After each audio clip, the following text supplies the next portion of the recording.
huduma ya Roho Mtakatifu ndani ya muamini.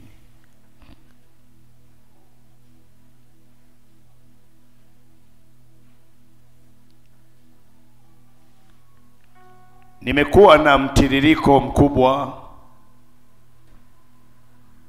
wa mafundisho yanayohusiana na Roho Mtakatifu.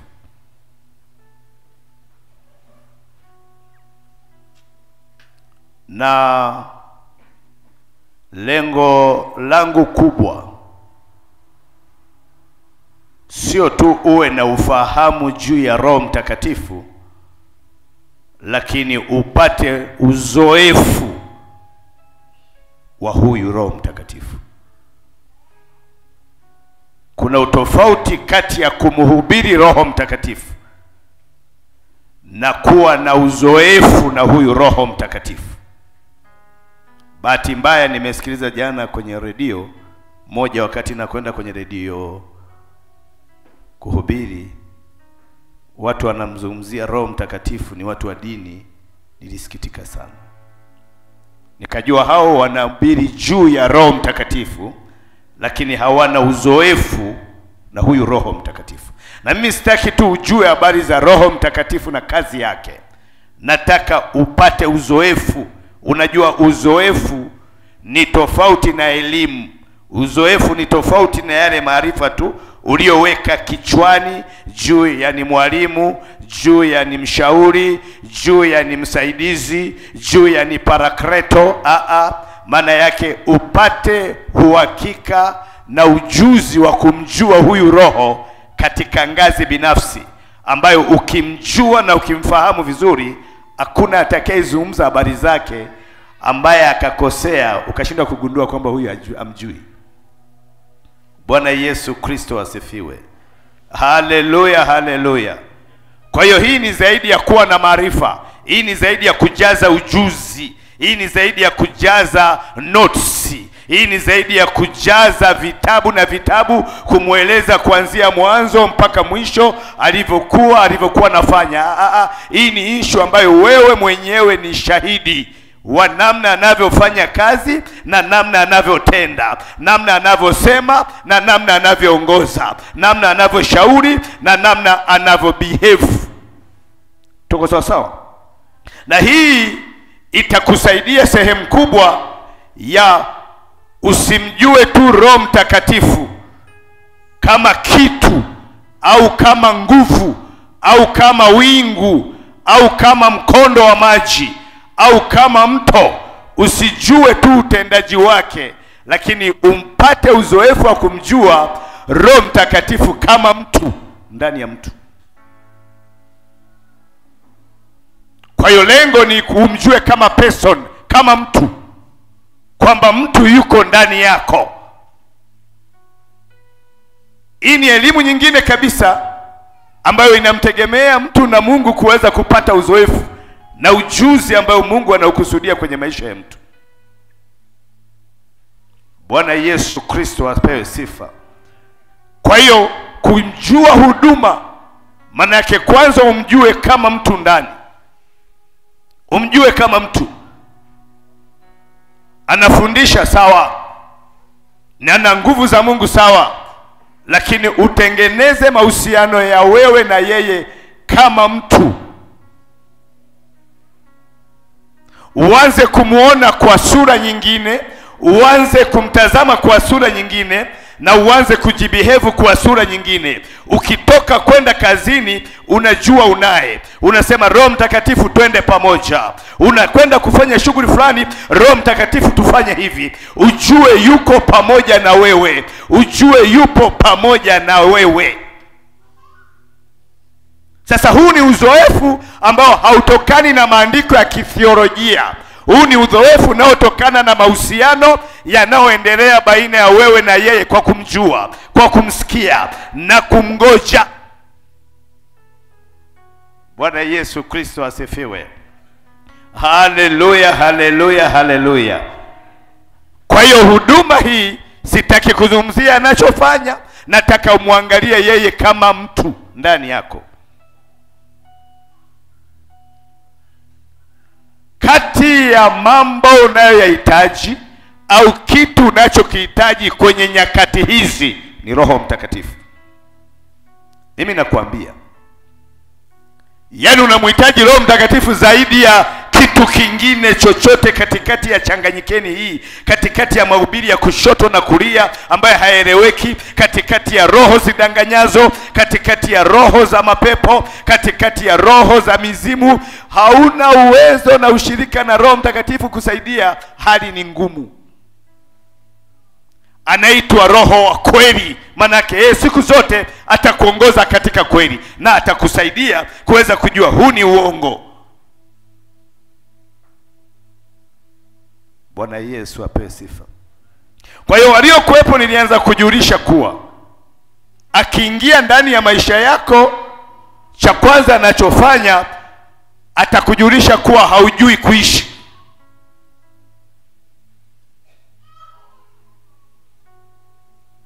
Hii ni experience, sio elimu, kwa sababu Biblia imeandika atakusaidia kujua haujui kuishi. Kwa nini? Alitukuta tunaishi kwa kutegemea mwili. Sasa tunatakiwa kuishi kwa yeye kuwa kama chanzo. Yeye ndiye anatakiwa awe chanzo cha maisha yetu. Jifunze kumsema sema, jifunze kumtaja taja, jifunze kumuhitaji hitaji. Ni mtu ndani ya mtu.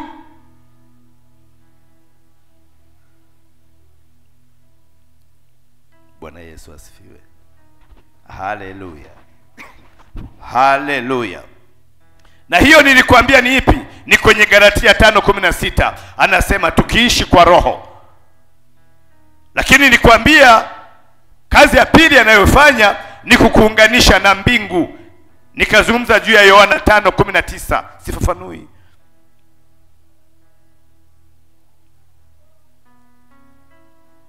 Kuunganisha na mbingu, mbali na kwamba Roho Mtakatifu atakufundisha namna ya kuishi, maana yake atakusaidia kukuunganisha na mbingu. Nilitoa mfano mmoja wapo wa simu. Hata kama simu ni mpya, lakini kama haina laini haikusaidii.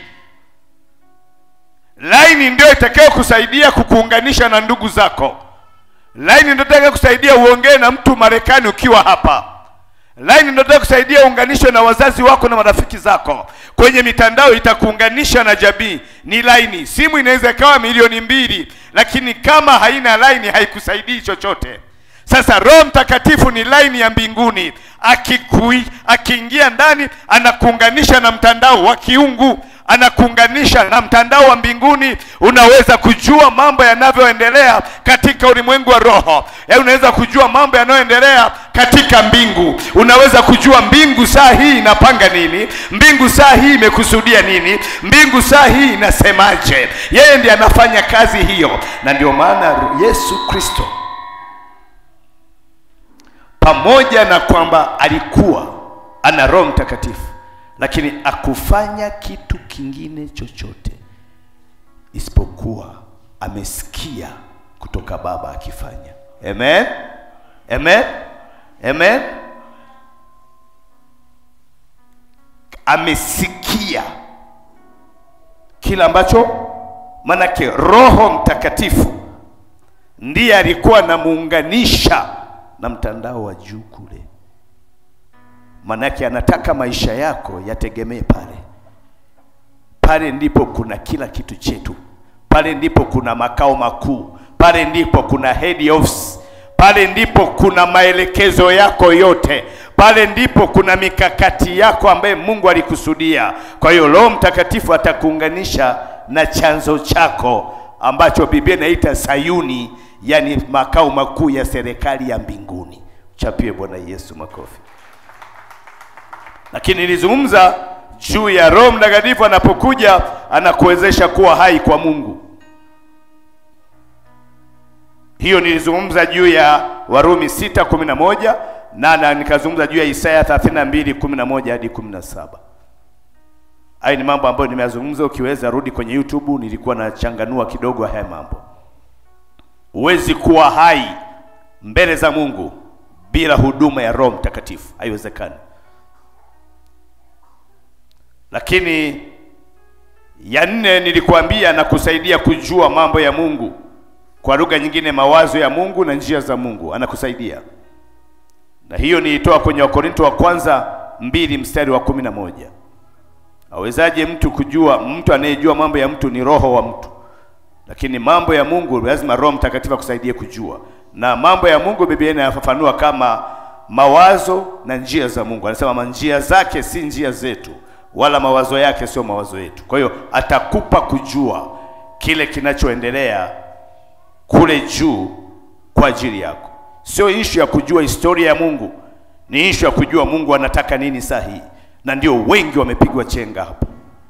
Wanaenda na Mungu wa historia, hawaendi na Mungu wa sasa. Bwana Yesu apewe sifa. Haleluya, haleluya. Yesu ameletewa mwanamke amezini. Sheria inasema hivi.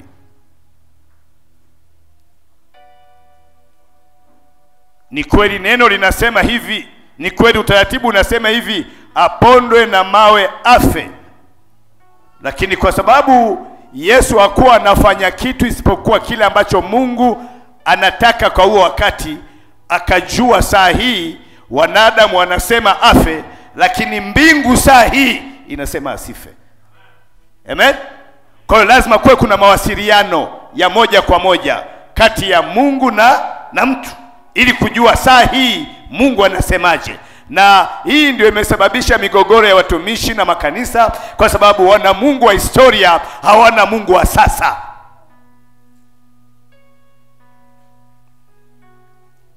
Biblia inasema kila andiko lenye pumzi ya Mungu lafaa. Na Biblia inasema andiko laua, neno lauisha. Unaposikia neno ni spoken word, ni neno la wakati huo. Kwenye hali yako Mungu anasemaje sasa? Kwenye mazingira yako Mungu anasemaje sasa? Kwenye changamoto yako Mungu anasemaje sasa? Kwenye vikwazo vinavyokabili Mungu anasemaje sasa? Manake ni Mungu wa sasa. Ndio maana ya neno. Neno na andiko ni vitu viwili tofauti, pamoja na kwamba moja inawishwa kwa wakati huu. Manake unapata nafasi ya kusikia Mungu anachosema sasa, na ndani yake inakutengenezea imani na matumaini daima.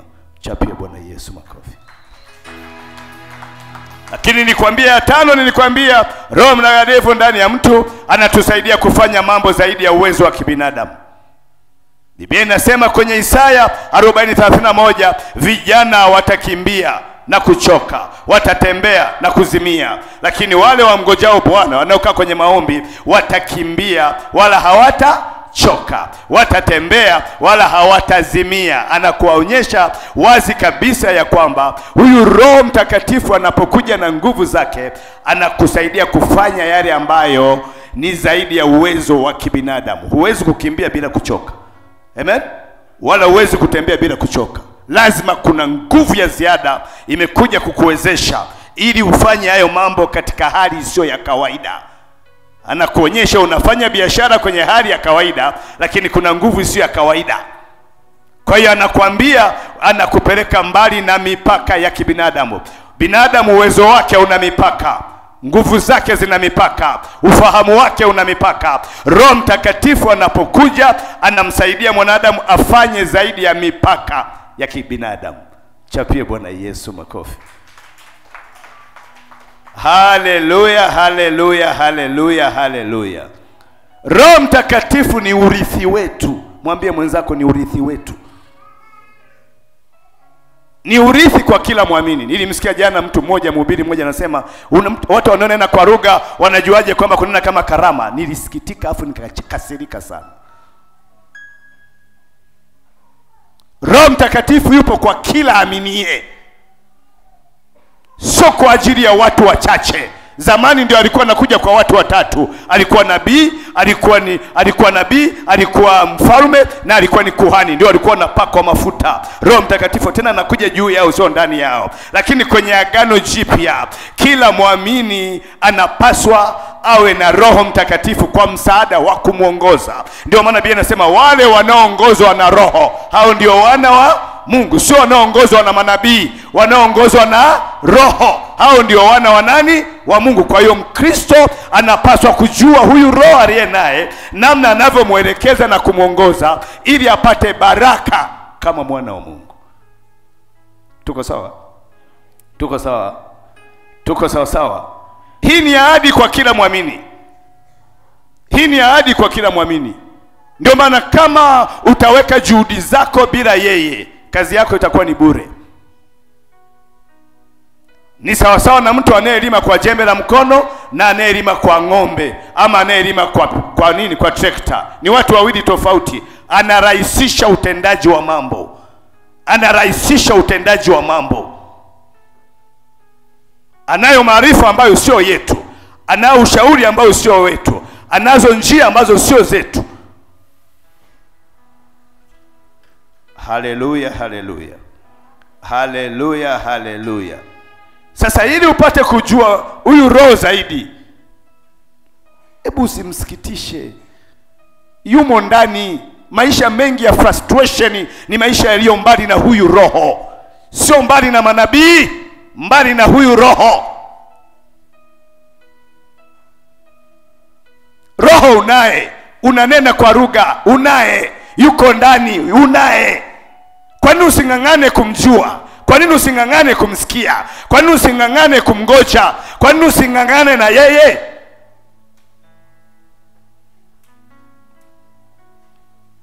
Bwana Yesu asifiwe. Yohana 15. Yohana 15. Ule mstari wa 26. Yohana 15:26. Angalia anavyosema, lakini ajapo huyo Roho, yani msaidizi, nitakayewapelekea kutoka kwa Baba, huyo Roho wa kweli atokaye kwa Baba, yeye atanishuhudia. Pointi ambayo nataka uiangalie kwamba huyu Roho ametoka kwa Baba. Sema Roho ametoka kwa Baba. Rudia tena. Rudia tena. Rudia tena. Rudia tena. Rudia tena. Rudia mpaka ijiandike. Rudia tena. Rudia tena. Rudia tena. Sema hiyo mistari. Unaweza kusema Roho umetoka kwa Baba. Unasema mpaka inajiandika ndani ya moyo. Nilisema maneno ambayo hayajagusa moyo hawezi badilisha maisha. Huyu Roho hajatoka kwenye dini ya EAGT, hajatoka kwenye dini ya TAG, hajatoka kwenye dini ya International Reconciliation Church, hajatoka Roman Catholic, hajatoka Anglikana, hajatoka Sabato, hajatoka kwenye dini ya Buddha, ametoka kwa Baba.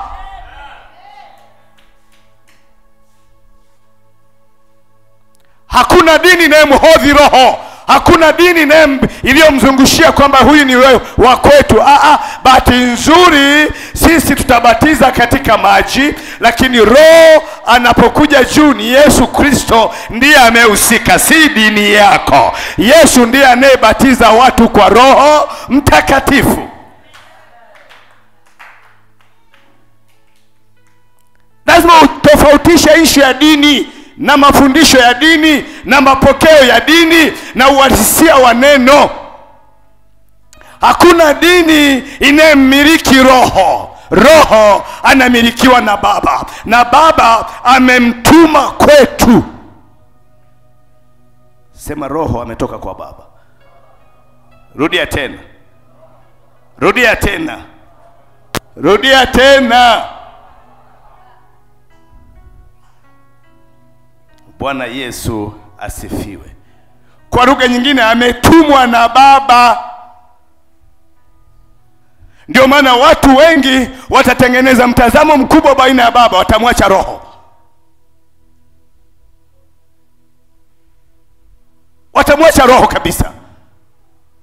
Kumbe ajui huyu Roho ametumwa kwa jina la Yesu na Baba, Na kama amekuja kwa jina la Yesu, manake hajaja kwa jina lake, amekuja kwa jina la Baba. Mtu yoyote ambaye anakuja kwa jina la mtu mwingine, ujue na uhakika ya kwamba ana mipaka katika utendaji. Hawezi kufanya mambo ya kwake, atafanya mambo ambaye Baba amemtuma kufanya. Roho Mtakatifu azungumzi mambo yake, anazungumza mambo ya mbinguni. Azungumzi mambo yake, anazungumza alichotumwa kufanya.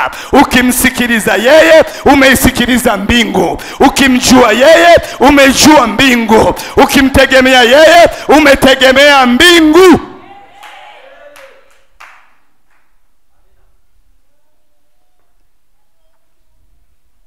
Bwana Yesu apewe sifa. Haleluya. Yuko kwa ajili ya mapenzi ya Mungu. Ndio maana Kristo anakimbia. Roho yuko ndani yao, ambaye ndiye amebeba kila kitu ndani ya maisha yao. Alafu wanamtelekeza, wanamuacha, wala hawashughuliki naye, wanamuacha hapo. Watabaki wanarukaruka huko na huko, kuna huko bila msaada wote. Bado wanarudi, mambo yao ni magumu. Kwa nini? Hawajajua msaada wa maisha yao uko ndani yao kwa njia ya Roho Mtakatifu. Bwana Yesu Kristo asifiwe. Bwana Yesu Kristo asifiwe. Sema ametoka kwa Baba. Rudia tena. Rudia tena. Rudia tena. Rudia tena. Rudia tena.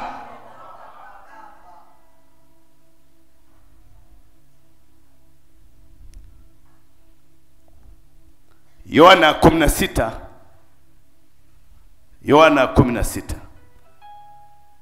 7 mpaka 15.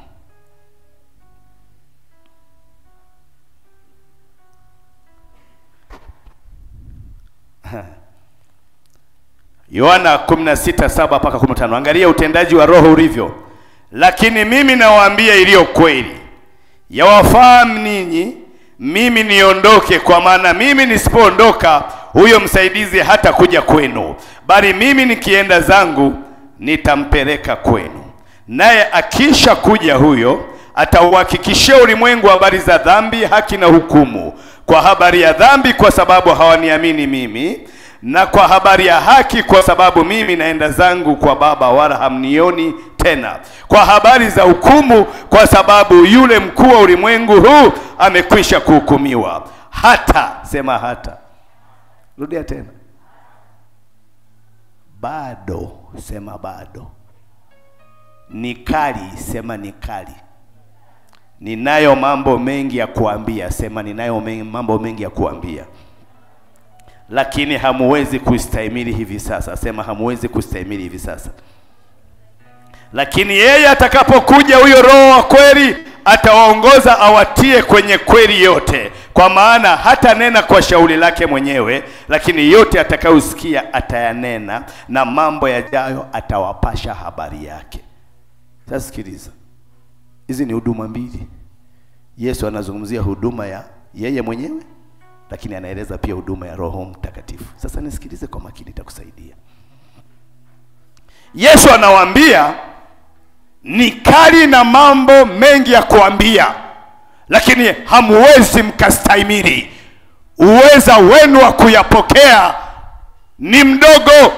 Kiwango chenu cha kupokea ujumbe nitakaowaambia nyie ni mdogo sana. Kwa lugha nyingine, Yesu anasema ya kwamba anapokuja kwa mtu kumshirikisha kitu, anapima kwanza uwezo wako wa kupokea kile kitu. Kama anataka kushirikisha masuala ya uchumi, masuala ya mahusiano, shida mbalimbali zinazokabili familia, zinazokabili nyumba yako, zinazokabili ukoo wa kwenu, Yesu akija, kabla hajazungumza lile jambo, anapima uwezo wako wa kupokea lile jambo, uwezo wako wa kuhifadhi lile jambo, na uwezo wako wa kuhimili ule ujumbe kwanza kabla hajakupa. Akiona hauna uwezo, ananyamaza.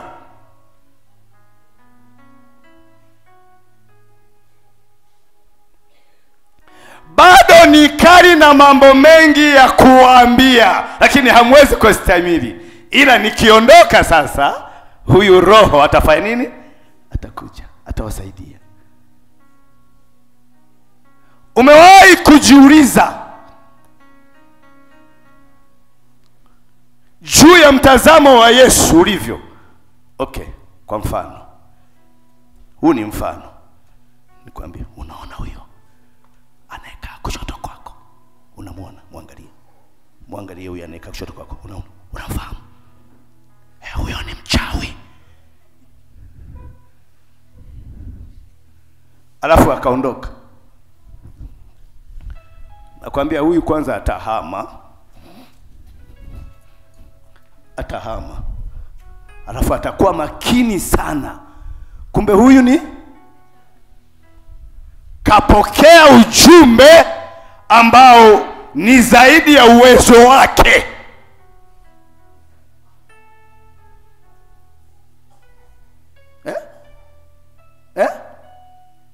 Kapokea ujumbe ambao ni zaidi ya uwezo wake. Sasa Yesu akiangalia hana uwezo wa kusema, hana uwezo, anaona uwezo wake ni mdogo, hamwambii ngo, kwa sababu anajua akimwambia atavurugana na huyu naye ataondoka tena, atamwambia unajua chawi kweli kweli chawi kweli kweli chawi kweli kweli chawi kweli kweli. Baada ya muda kila ambacho Mungu alikusudia kimeharibika choche. Anasema hatuna uwezo wa kupokea taarifa nzito. Ndio maana unaweza ukamwambia Bwana nifunulie hii shida yangu, naye ananitatiza. Hii tatizo inawezekana ni mama yako mzazi ndiye anayekutatiza. Anaangalia kwanza ndani ya moyo. Nikimwambia ni mama yake mzazi, huyu mtu atastahimili?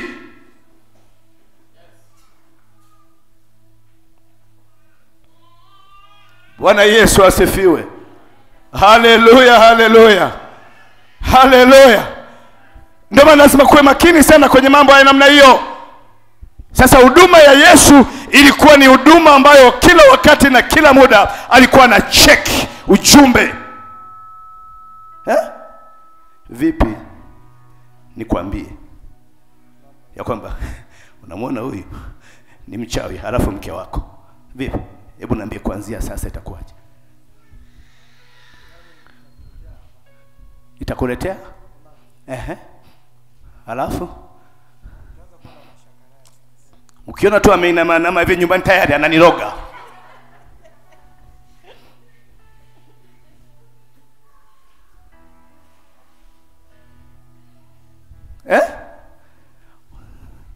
Baba nani ulikuwa umeomba maji, tayari wazo lishakuja, amesheka kitu. Kwa nini ananiletea maji saa hii? Ukiona hakuna nguo hapo nizifue, za nini?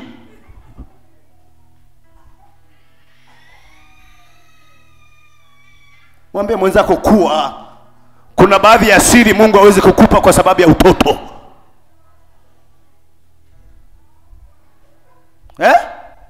Ni kweli? Ni kweli? Hivi mlishajiuliza kwa nini Daniel alikuwa ni kiongozi wa wachawi mpaka na waganga? Wako ofisi moja, huyu ana tunguri, huyu ana kibuyu, huyu ana usinga, anafanya hivi, huyu ana makorokoro, afu Daniel ndio bosi wao. Wakristo wanaweza? Navunja, nafinya, nalalia, nakalia, nateketeza kwa moto.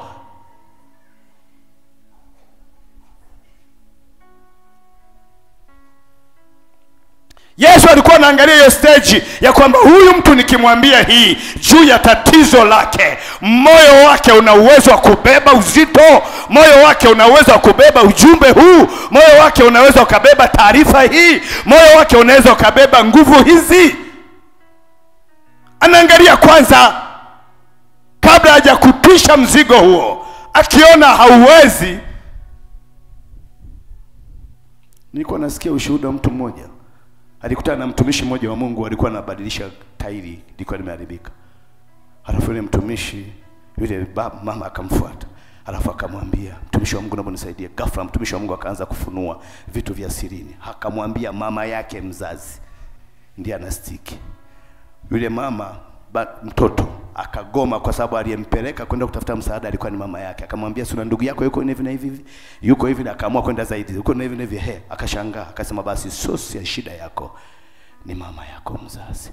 Alafu gari likamaliza kutengenezwa, yule mtu akaondoka, hakumsaidia na kumwambia afanye nini, akumsaidia na kumwandaa afanye nini. Yule mtu aliondoka na ule ujumbe uliovuruga familia kabisa.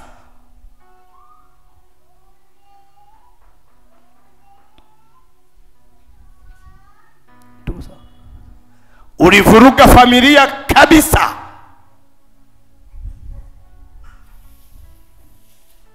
Paka leo familia haielewani.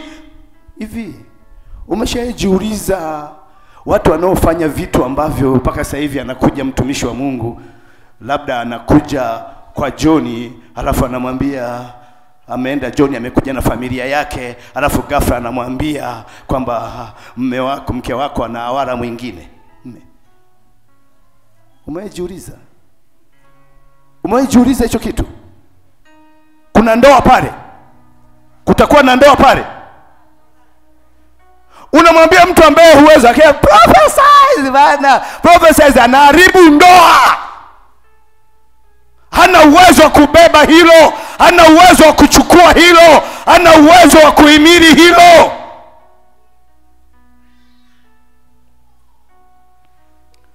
Bwana Yesu asifiwe. Bwana Yesu Kristo asifiwe. Haleluya, haleluya.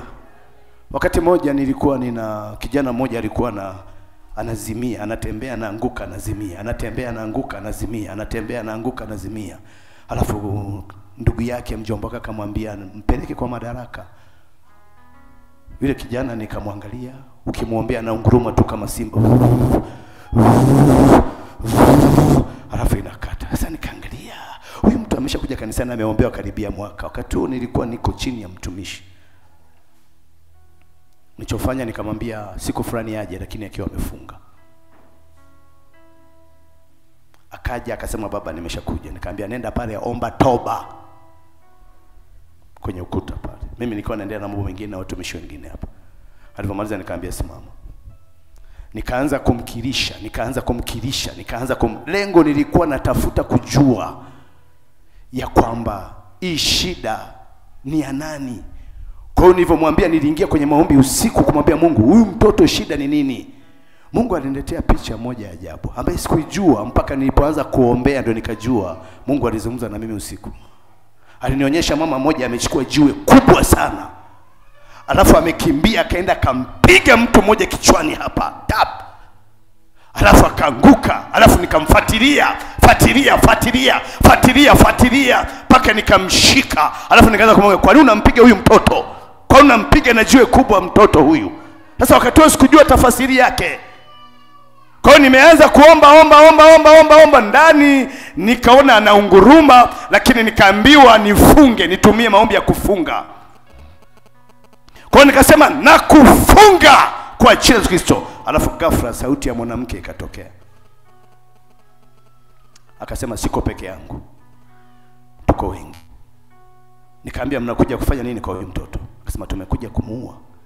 Mimi ni mama yake mzazi, na nataka kiwango changu cha uchawi kiwe kikubwa.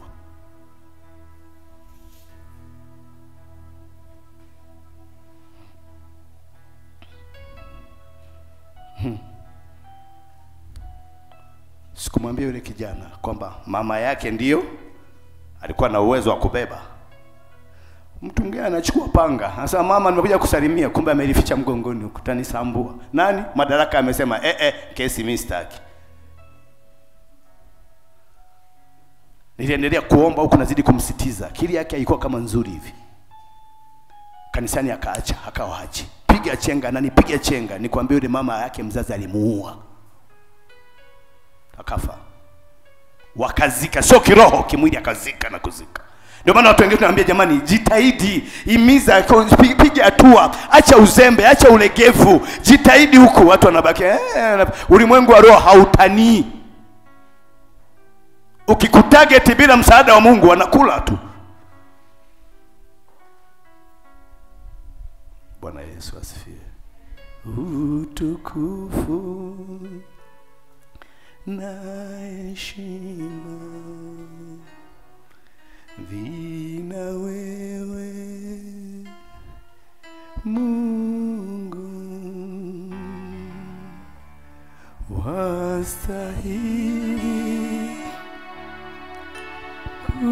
usifiwe Mungu.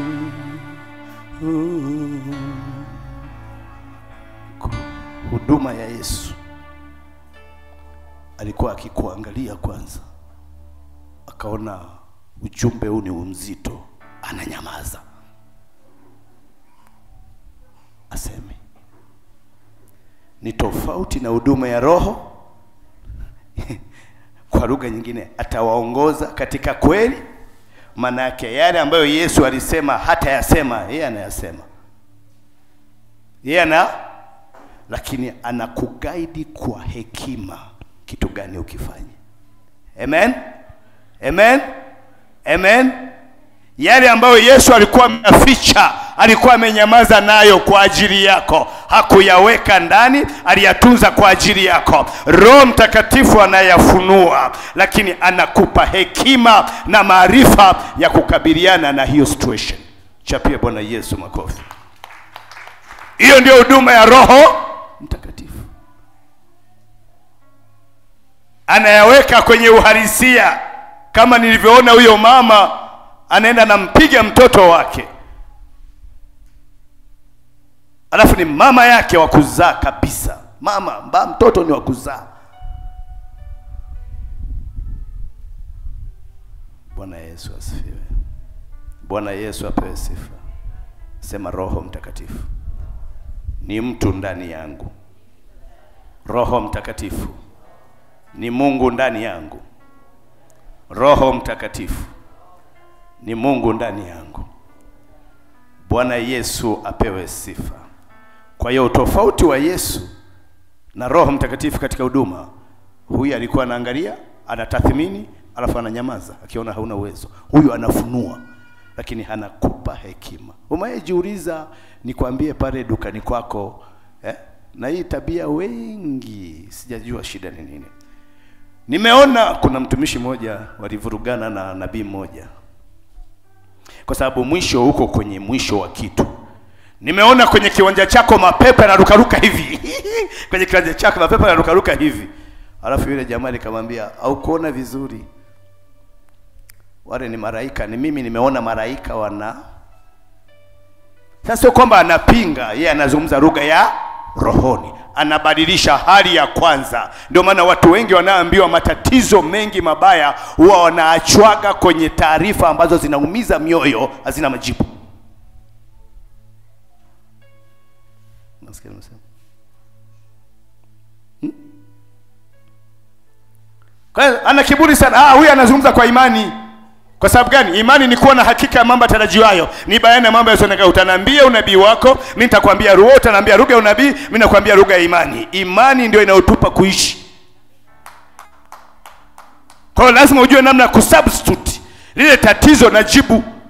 Isiwe tu ni shida ambayo haina jawabu, unaweka mtu kwenye wakati mgumu.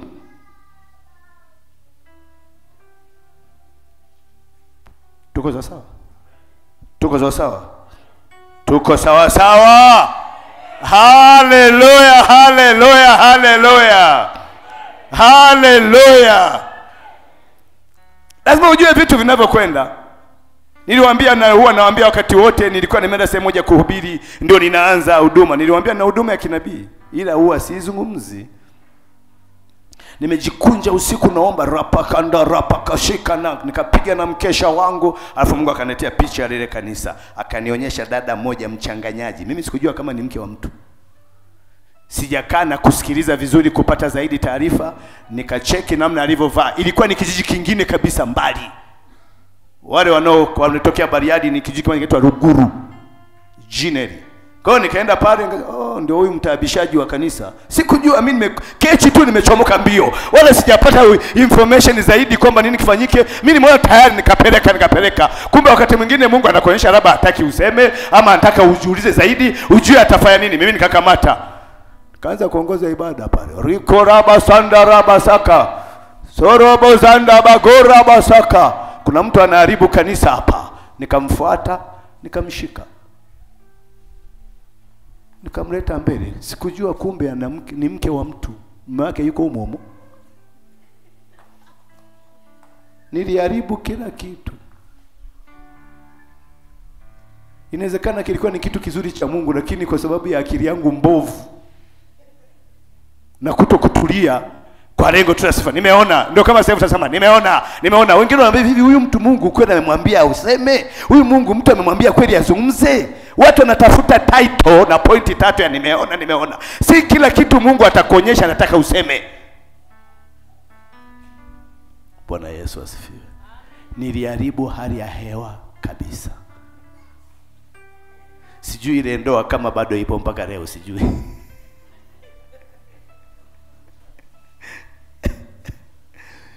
Nilivyoona nimeshambuliwa, nikaambia Mungu, unisamehe tu, nimeharibu hapa. Ninaomba hichi kipawa cha unabii unachonitaka kunitumia kiache tu kwanza, nifundishe kwanza. Maana sasa nitaharibu mengi.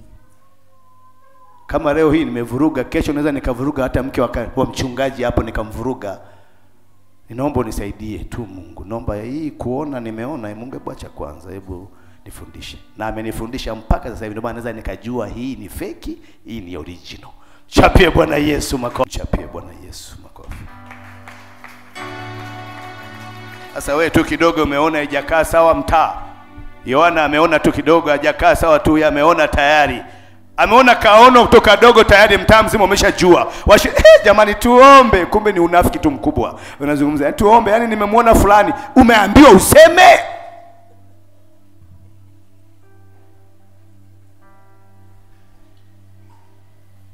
Wewe unawaka gani kwamba hicho ulichokiona ndicho chenyewe? Unawaka gani? Ameshamwambia huyu, mshamwambia. Baada ya muda kila kitu kimeharibika. Mungu haendi namna hiyo. Akishaona namna hiyo ana switch off uwezo wako wa kuona, anaubana, kwa sababu anajua huu utakuwa unamsingizia wakati mwingine hajasema. Amen. Amen. Sema Roho Mtakatifu, niongoze katika kweli kwa ajili ya maisha yangu. Niongoze katika kweli kwa ajili ya nyumba yangu. Niongoze katika kweli kwa ajili ya familia yangu. Niongoze katika kweli kutoka kwangu, kuenenda kwangu na kuketi kwangu.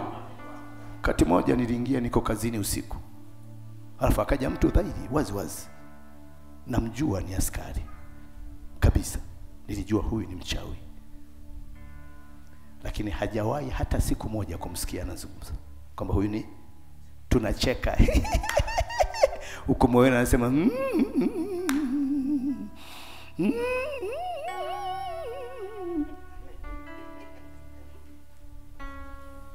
okay. Wakati mmoja nilikuwa mambo kwa nini anakwendaje? Wakati mmoja nilikuwa nina maombi mengi, niko kwangu, niko kazini, nina bunduki, alafu nimejichimbia sehemu nimejibana, huku ninaomba kwa lugha na nena kwa lugha kwenye saa 8 saa 9 usiku, alafu nikasikia ninaamka, ninaanza kuzungukia kambi, nikazungukia kambi, nikashangaa na nena kwa lugha, afu kasi ya kunena kwa lugha ikaongezeka, ninaenda usawa wa barabara, kumbe kuna mtu mmoja ambaye ni askari mkubwa anaroga wakati huo.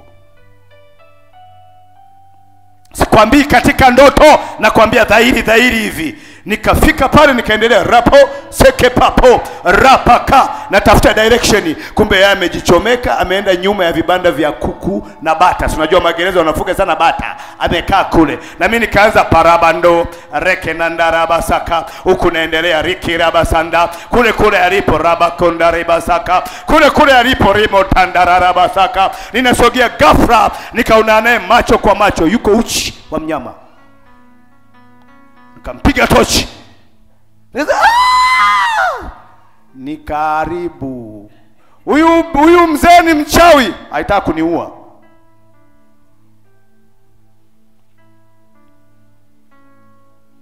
Nimwambia Mungu, nifundishe. Nipe hekima. Nipe maarifa. Nipe kuhandle situation zinazokuja na nazoziona. Yule mzee wa watu alikuwa na umri, kope zilikuwa ni mvi. Alafu nikampiga tochi, yuko uchi wa mnyama na rifimbo. kama karungu fulani, anatembea nako na toroga. Kumbe unashangaa wenzako wanapata matatizo ni warevi, kumbe kuna machawi makubwa yanazunguka yanaroga. Lakini inahitaji hekima kudili na hivyo vitu. Amen. Amen. Amen. Nimalizie mstari mmoja alafu baadaye tuombe. Amen. Wastahili kusifiwa Mungu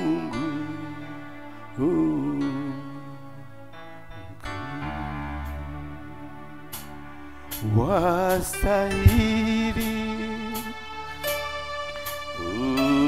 kusifiwa Mungu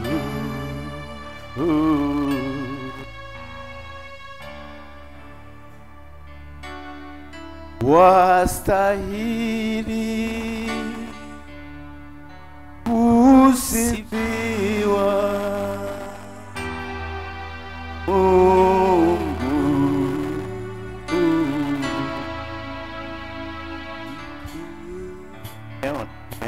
Nimeona inatembea kwenye eneo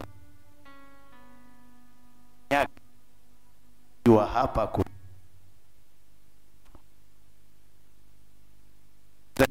kwenye eneo ambalo ni miliki ya giza ama himaya ya giza. Ile nakanyaga tu hivi najua kwamba niko kwenye himaya za giza. Sasa niliwahi kwenda kwenye nyumba moja. Nimefika ndani nikasikia kuna vita vinatokeza ndani. Alafu nikaangalia hapa umbali wa mita 100 kuna nini? Nikarudi nikaangalia juu ya zile nyumba za nyasi. Nikakuta kuna dawa za kienyeji za kutosha. Nikajua kumbe chanzo cha vita vyangu ni miliki nyingine niliyoingilia hapa. Roho Mtakatifu sio kwamba hapendi kukufunulia mambo mengi ambayo yanaendelea, lakini anahitaji hekima, anahitaji maarifa kukusaidia. Amen. Amen. Amen. Amen. Kitabu cha Yohana sura ya 6 mstari wetu wa mwisho.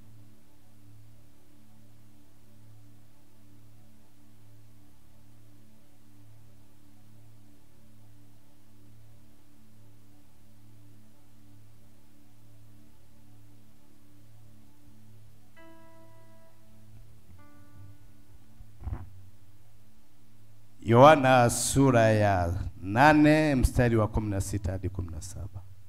Mstari wetu wa mwisho cha kukusaidia ili upate kujua namna na vitu vinavyofanya kazi. Nami Warumi, andika Warumi 8. Warumi 8. Warumi 8. Warumi 8.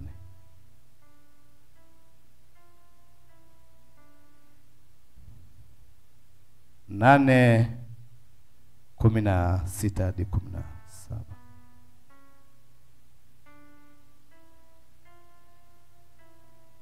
Biblia inasema Roho mwenyewe ushuhudia pamoja na roho zetu ya kuwa sisi tu watoto wa Mungu, na kama tu watoto wa Mungu basi tu warithi, warithio wa Mungu, warithio pamoja na Kristo. Naam, tukiteswa pamoja naye ili tupate kutukuzwa pamoja naye. Roho Mtakatifu ushuhudia mwenyewe ya kuwa sisi tu watoto wa Mungu.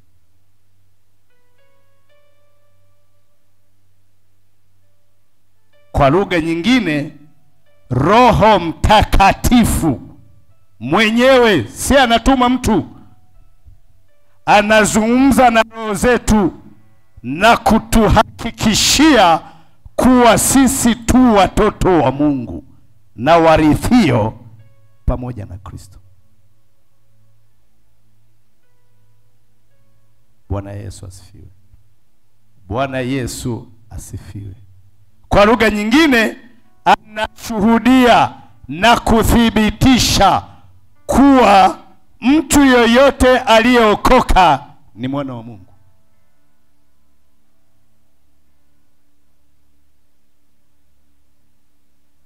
Bwana Yesu apewe sifa. Bwana Yesu apewe sifa. Bwana Yesu apewe sifa. Inasema Roho mwenyewe ushuhudia pamoja na roho zetu. Pamoja na roho ni ushahidi wa uhakika unaofanywa na Roho Mtakatifu, lakini katika roho yako. Kwa hiyo sema mawasiliano, mazungumzo, viashiria vyote vya Mungu viko ndani ya Roho Mtakatifu. Anaviashiria ndani ya roho yako. Huu ni ushahidi unaowekwa ndani ya roho yako kwa njia ya Roho Mtakatifu. Kwa hiyo mawasiliano baina ya mwanadamu ama mtu aliyeokoka na Roho Mtakatifu hayafanyi kwenye kichwa chake, hayafanyi kwenye mikono yake, yanafanywa kwenye roho yake.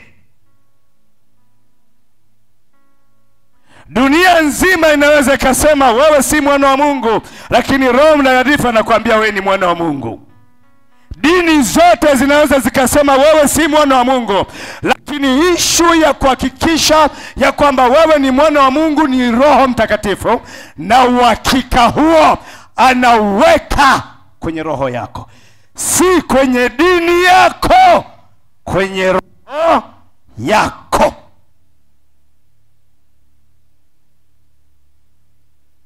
Bwana Yesu asifiwe.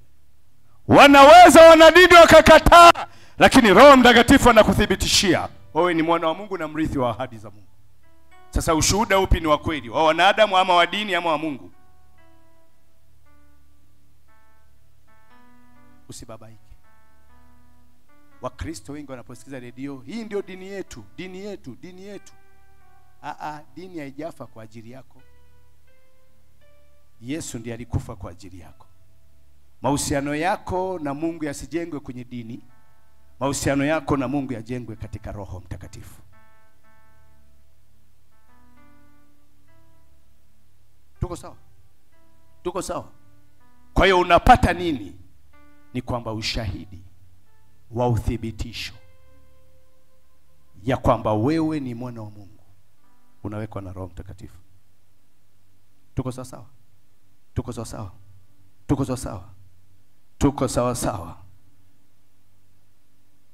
Usibabaishwe, usiumbishwe, usihamishwe. Huu ni ushahidi wa Mungu na wewe, ambao ndio ushahidi wa kweli, mingine yote ni feki. Ndio maana watu wengi wanatengeneza mahusiano yao na dini, si mahusiano na Mungu na Roho Mtakatifu. That's why utasikia dini, dini, dini, dini, dini, dini. Dini imekuwa dini, lakini ukifuatilia vizuri hizo dini ndio wazinzi wakubwa.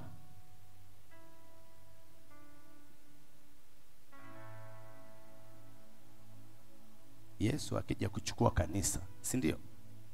Hapa kanisani kuna daftari la waumini wote. Ile siku anaichoma dunia pamoja na kitabu cha mchungaji Madaraka, anakichoma kwa sababu hakitumii huko mbinguni. Yeye ana kitabu chake. Amen. Bwana Yesu Kristo apewe sifa. Inachosema ni nini? Kama huyu Roho Mtakatifu, utendaji wake na roho yako inatakiwa uwe kama timu. Labda wakati mmoja nitakufundisha, kuna wakati roho yako anasema, Roho Mtakatifu anasema yes. Alafu kuna wakati Roho Mtakatifu anasema, alafu roho yako inasema yes. Mahusiano na ile teamwork inafanyika ndani ya roho, sio ndani ya kichwa chako.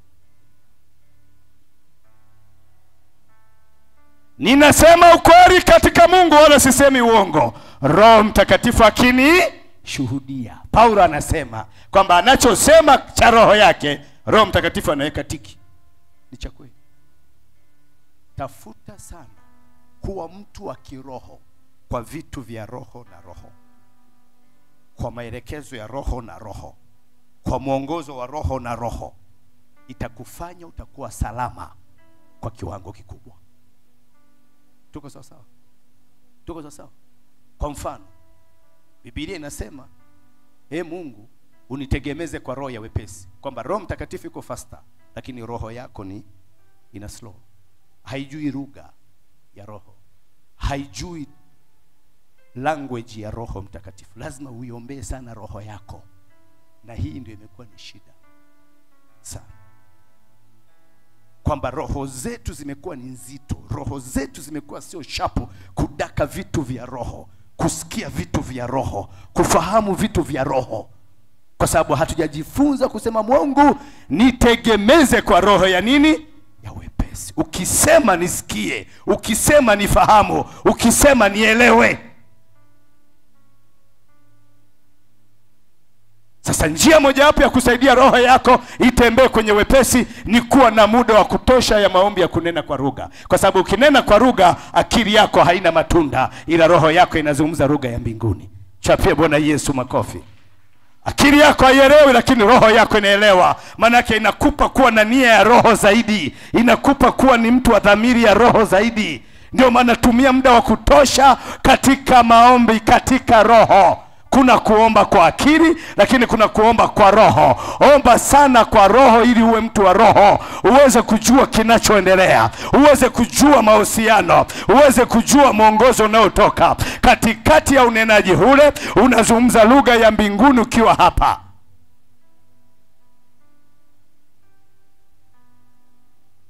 Bwana Yesu asifiwe. Bwana Yesu asifiwe. Kwa lugha nyingine unapoanza rabo sakamando riposa, kwa Mungu, maombi yanakwenda moja kwa moja kwa Mungu direct. Anazungumza na Mungu direct. Nikinena kwa lugha ama nikiomba katika roho, ninazungumza na nani? Na Mungu. Maana yake ni direct communication. Ni mahusiano ama mazungumzo ya moja kwa moja. Hayapitii kwenye dini, hayapitii kwenye dhehebu, yanaenda moja kwa moja kwenye kiti cha Mungu. Ipi ina unafuu, ya akili ama ya roho? Bwana Yesu asifiwe. Wiki hii nitaanza kukusaidia namna ya kuifanya roho yako iwe sharp kwa ajili ya kusikia na kwa ajili ya kudaka vitu vya kiungu. Usiishi kama mtu ambaye hana uelekeo. Tumepewa Roho Mtakatifu anayetuongoza kwenye maisha tulionayo. Bwana Yesu apewe sifa. Bwana Yesu apewe sifa. Wengi wanapinga, nimesikia tena kwenye radio, mtu anapinga kunena kwa lugha. Anazungumza cha kwake tu. Kasema Mungu wangu, bado tuna kazi ya kufanya. Tuna kazi ya kufanya. Wanazungumza juu ya Roho Mtakatifu lakini hawana uzoefu na huyo Roho. Roho Mtakatifu ni mtu. Anazungumza. Anaweza akakasirika. Anaweza akawa kinyume chako kabisa usipomsikia. Wale wanasema wala msimuhuzunishe Roho. Sasa unajuaje wakati unamhuzunisha wakati hata hujui anavyozungumza, hujui anavyoelekeza? Mambo yanayozungumza umekaidi, muongozo anaweka ndani umevuruga. Baada ya muda ananyamaza kimya. Kwa sababu mtu kama hauzungumzi naye, haumsikilizi, ananyamaza. Azungumzi na wewe. Amen. Sema Roho Mtakatifu, nisaidie. Nahitaji nikujue. Chukua nafasi ndani ya maisha yangu. Chukua zaidi yangu, nipe zaidi yako. Chukua ubinadamu wangu, nipe uungu wako.